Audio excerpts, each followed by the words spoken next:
સુરતના વરાછામાં શાકભાજીના વેપારી વૃદ્ધા સાથે અશોભનીય વર્તન કરનાર દબાણ વિભાગના અધિકારી પર આકરી કાર્યવાહી થશે।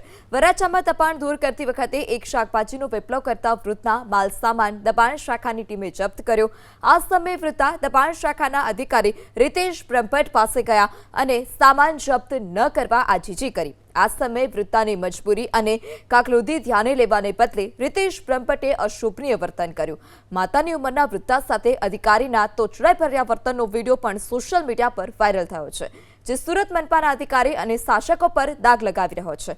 ત્યારે મેયર દક્ષેશ માવાણીએ વાયરલ વિડીયો બાદ ડેપ્યુટી મનપા કમિશનર કક્ષાના અધિકારીને તપાસ સોંપી છે। આટલું જ નહીં, તપાસમાં અધિકારી દોષિત સાબિત થાય તો સસ્પેન્સ કરવા સુધીની કાર્યવાહી કરવા આદેશ। ત્યારે મેં કીધું સ્ટેટ પેપર લેવડાવે છે એમાં મેં વકીલભાઈ લખાણ કરાવે છે।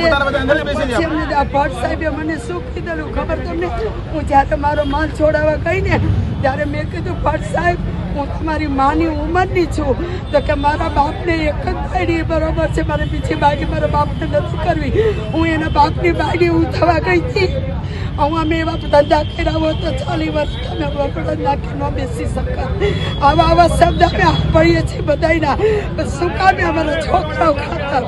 હમણાં વરાછા રોડની અંદર બ્રિજ નીચેનું જે એન્ક્રોચમેન્ટ છે તે ને વરાછા રોડની બરોડા પિસ્ટેજ પર જે રોડ સુધી લારીઓનું જે દબાણ છે તે હટાવવાની ઝુંબેશ ચાલી રહી છે।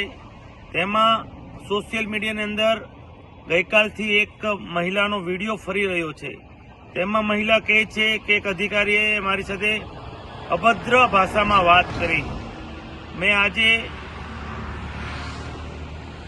તે વાત ઝોનના વડાને કરી છે ને આમાં જે કોઈ અધિકારીઓ હશે એને તાત્કાલિકના ધોરણે શિક્ષાત્મક પગલાં લેવામાં આવે।